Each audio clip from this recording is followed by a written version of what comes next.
NTA अब 10 unit में से ज़्यादा क्वेश्चन को पूछ रहे हैं, तो आपको किताब का विस्तृत अध्ययन करके ही क्वेश्चन को आप सॉल्व कर सकते हैं।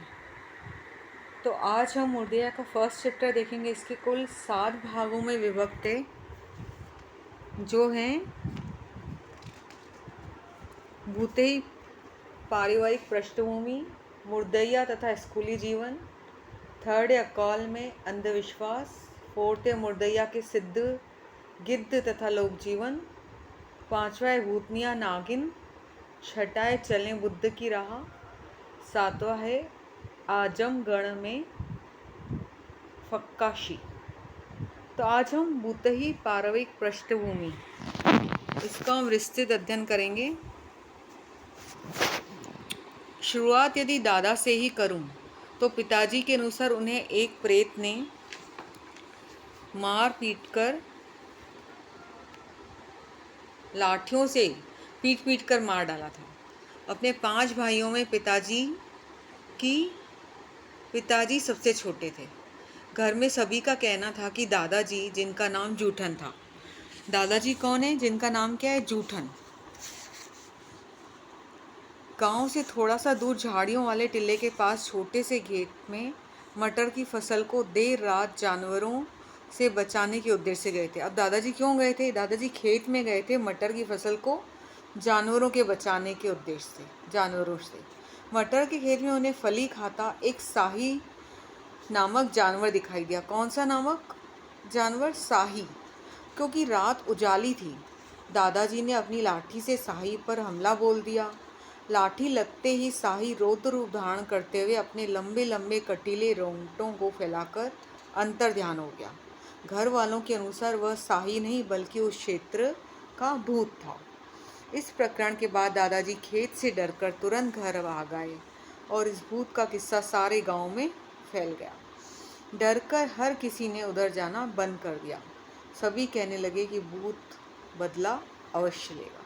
तो हमने इसमें क्या देखा कि दादाजी कौन थे? दादाजी का नाम जूठन था और वो मटर के खेत को बचाने के लिए गए थे एक शाही नामक जानवर से। अब लोगों का, गांव वालों का कहना क्या था कि वो कोई जानवर नहीं था, वो भूत था, इसलिए अब वहाँ पर कोई भी नहीं जाता है। अब आगे देखते हैं। हमने दादा का देख लिया कौन है, अब हम दादी जी का देखेंगे। मेरी दादी का नाम मुसड़िया है। ठीक, हाँ, वह 100 वर्षों से भी ज़्यादा जिंदा रही। उसके चेहरे तथा बाहों से लटकते हुए चिच्चू के चमड़े उसकी लंबी उम्र को प्रमाणित करते हैं। मतलब दादी जी जो थी वो मुसड़िया थी और वो 100 वर्ष से भी अधिक हो गई थी। गांव वालों का कहना था कि मेरी दादी ने कौवे का मांस खाया, इसलिए वह मरती नहीं। गांव में यह किंवदंती फैली हुई थी कि कौवे का मांस खाने वाला बहुत दिन तक जिंदा रहता है। जो भी हो, दादी कहती थी कि महीने के किसी पक्ष के त्रयोदशी के दिन मेरे पिता का जन्म हुआ था, इसलिए उनका नाम तेरसी पड़ा।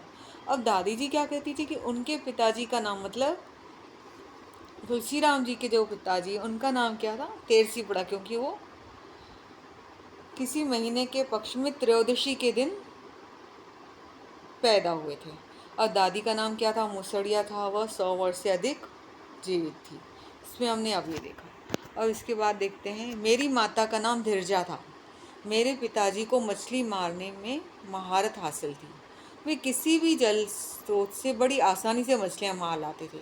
मच्छर मरवा के रूप में उन्हें उस क्षेत्र के पौराणिक ख्याति मिली हुई थी।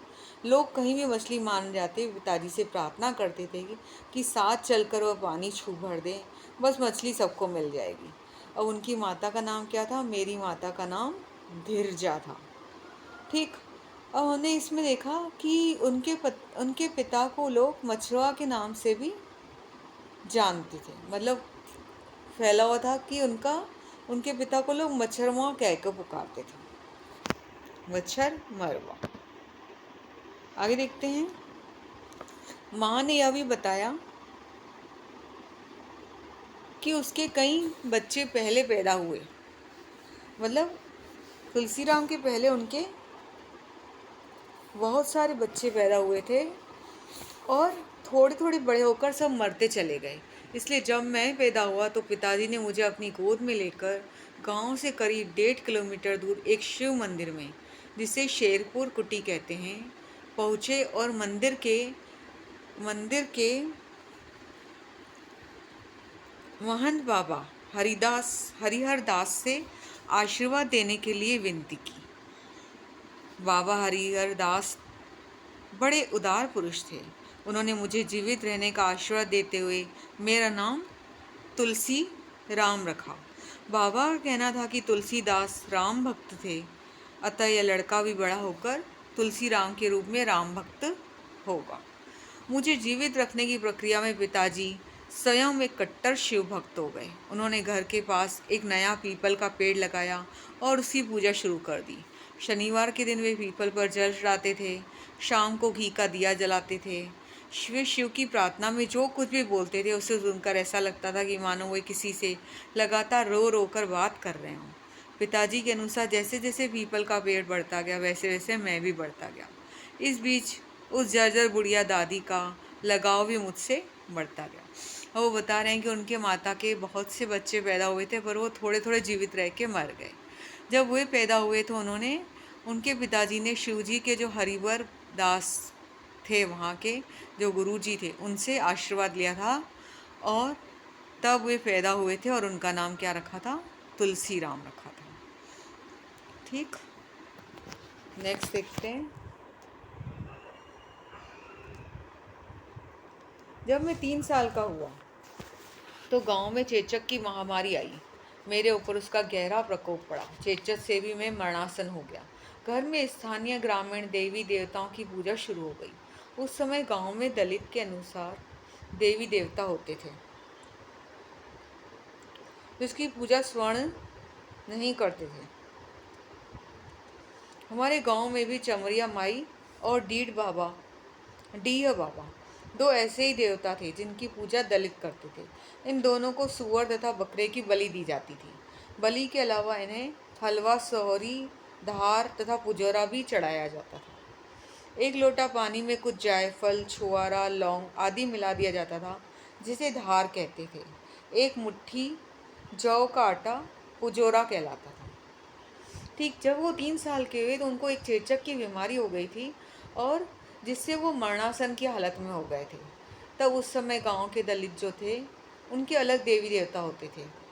वो किसको पूछते थे? चमरिया माई को पूछते थे और उन चमरिया माई को सूअर तथा बकरे की बलि दी जाती थी। और बलि के अलावा उन्हें क्या चढ़ाया जाता था? हलवा, सोहरी, धार तथा पुजोरा चढ़ाया जाता था। अब धार किसको कहते हैं? एक लोटे में जायफल, छुआरा और लौंग को मिला दिया जाए तो उसको धार कहते हैं। नेक्स्ट देखते हैं। चेचक निकलने पर मनोती के अनुसार देवी शीतला माई की भी पूजा की जाती थी। शीतला माई का मंदिर गांव से करीब 20 किलोमीटर पश्चिम में निजामाबाद कस्बे के पास था। वहां साल में एक बार गांव के सारे दलित मिलकर जाते थे और शीतला माई को सूअर के बच्चे की बलि के अलावा हलवा, सौरी भी चढ़ाई जाती थी। शीतला माई को अति प्रसन्न रखने के लिए मंदिर में वेश्याओं का नृत्य भी कराया जाता था। ऐसी नृत्यांगाएँ मंदिर के पास बड़ी आसानी से मिल जाती थी।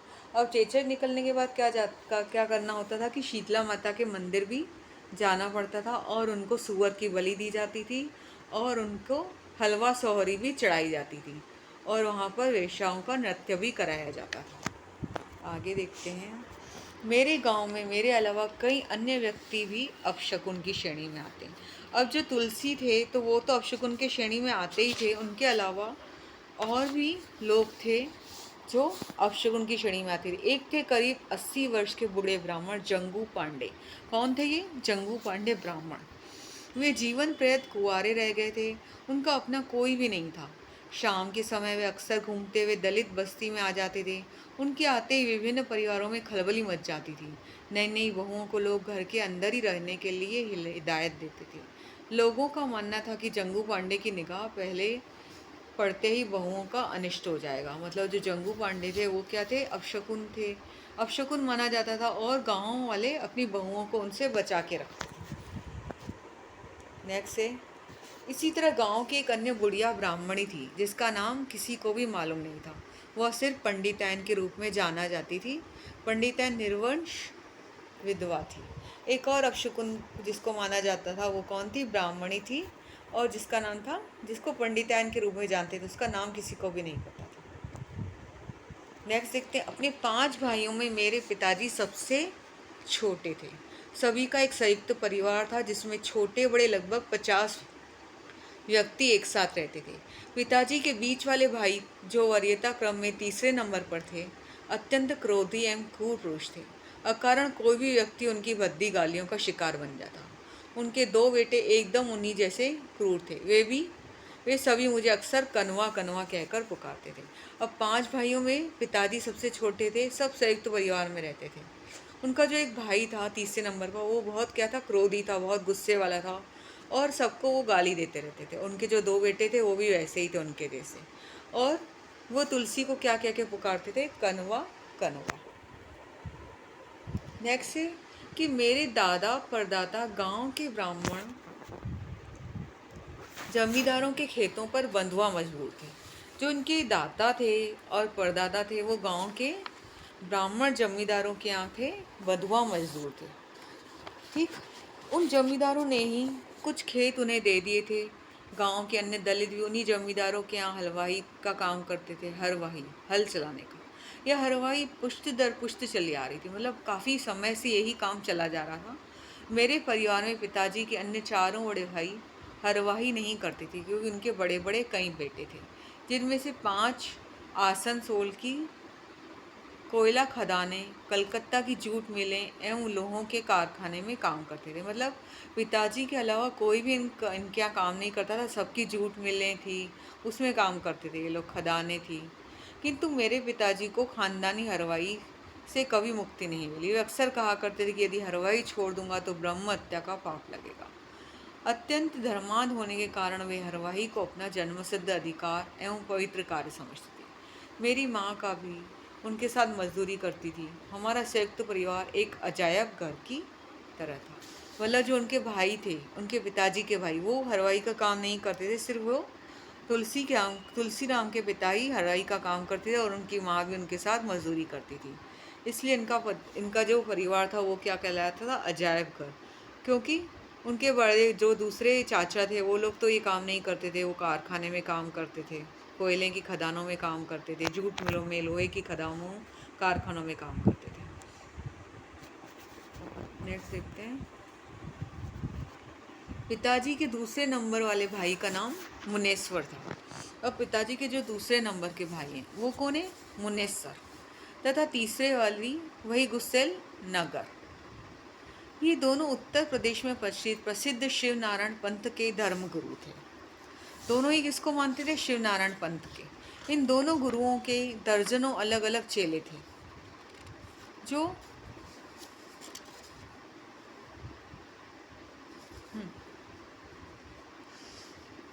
शिवनारायण के पंथ थे, जो दुरेंद्र के गांवों में फैले हुए थे, जो दूर दूर के गांवों में फैले हुए थे।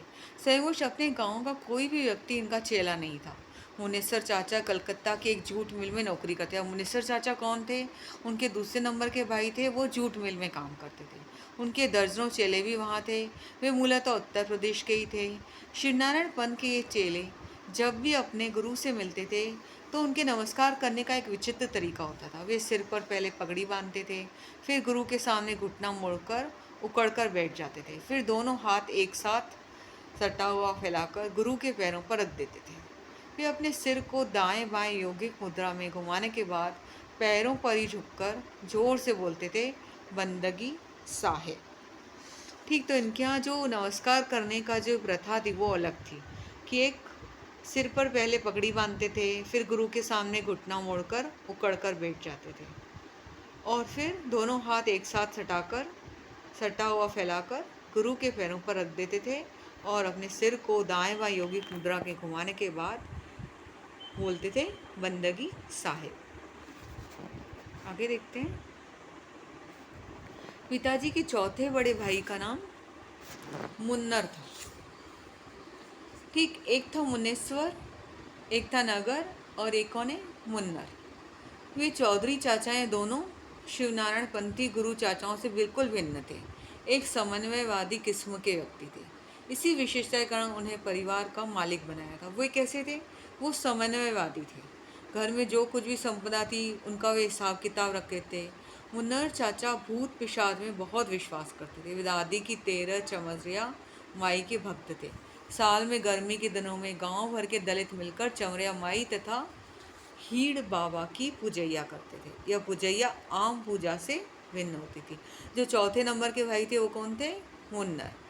तो पहले थे पिताजी सबसे छोटे, फिर दूसरे नंबर के भाई कौन थे? मुनेसर, फिर नगर, फिर अब ये चौथे भाई कौन है? मुन्नर, बड़े भाई। ठीक, ये बिल्कुल डिफरेंट थे, समन्वयवादी थे, दादी की तरह चमरिया माई के भक्त थे। अब आगे देखते हैं। पूजैया के दूसरे दिन जब ये पूजा करते थे तो दूसरे दिन क्या होता था? दलित बस्ती के सभी लोग मिलकर एक बहुत बड़ा सुअर खरीद कर लाते थे और उसकी बलि चढ़ाई जाती थी। सुअर खरीदने की प्रक्रिया बड़ी रोचक होती थी। सुअर पालने वाले दूर दूर के गांवों में रहते थे। साधारणतः दलितों में पिसी जाति के लोग सुअर पालते थे। ठीक, पासी जाति के लोग हाँ, पासी जाति के लोग सुअर पालते थे और हमारे गांव में कोई पासी नहीं रहता था। किसी किसी गांव में 1 या 2 पासियों के घर होते थे। सुअरों को रखने के लिए 10 से 15 फीट का लंबा चौड़ा 2 फीट गहरा चौकर गड्ढा खोदकर किनारे किनारे 4-5 फीट की ऊंची दीवार खड़ी की जाती थी और उसके ऊपर गन्ने की पत्ती से बनी मंडई टांग दी जाती थी। मतलब जो पासी जाति के लोग थे वो सुअर पालते थे और इनके गांव में क्या था कि मुश्किल से कोई 2 घर थे जहाँ सुअर पाले जाते थे और वहाँ पर 10-15 फीट लंबा चौड़ा गहरा गड्ढा खोदकर किनारे से 4 फीट ऊंची दीवार खड़ी की जाती थी और उसके ऊपर गन्ने की पत्ती से मंडई टांग दी जाती थी। इस तरह हमारा परिवार संयुक्त रूप से वृद्ध होने के साथ, वृद्ध मतलब बहुत बड़ा ही था, एक तरफ से 50 लोग रहते थे, तो होने के साथ साथ वास्तव में एक अजायब घर ही था जिसमें भूत प्रेत, देवी देवता, संपन्नता विपन्नता, शकुन अपशकुन, मान अपमान, न्याय अन्याय, सत्य असत्य, ईर्षा देश, सुख दुख आदि सब कुछ ही था। किंतु शिक्षा कभी नहीं थी। मतलब सब चीज़ें थी परिवार में, अपशकुन, संबंधता, मान अपमान, न्याय, पर वहाँ पर कोई शिक्षित नहीं था। उन्हीं दिनों हमारे सदियों पुराने खानदान में एक युगांतकारी घटना हुई। मैं लगभग 5 साल का हो चुका था। यह बात सन 1954 की है। हमारे परिवार के जो लोग आसनसोल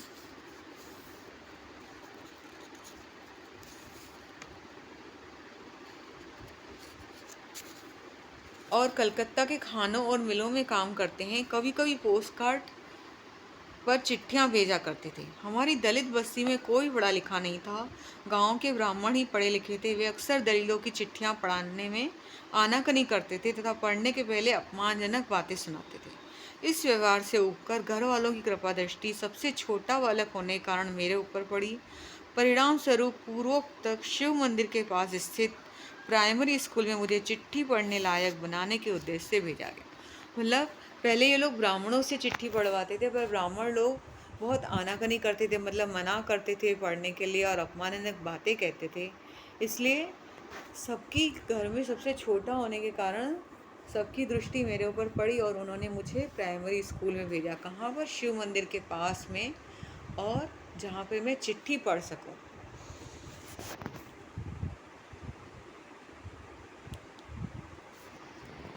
ये हमारा पहला भाग खत्म हुआ, भूति पारविक पृष्ठभूमि। अब जो नेक्स्ट 6 पार्ट है वो हम लेके आएंगे। आप कमेंट एंड शेयर करके बताइए कि आपको यह कैसा लगा। प्लीज़ कमेंट, लाइक और अनलाइक, प्लीज़ कमेंट।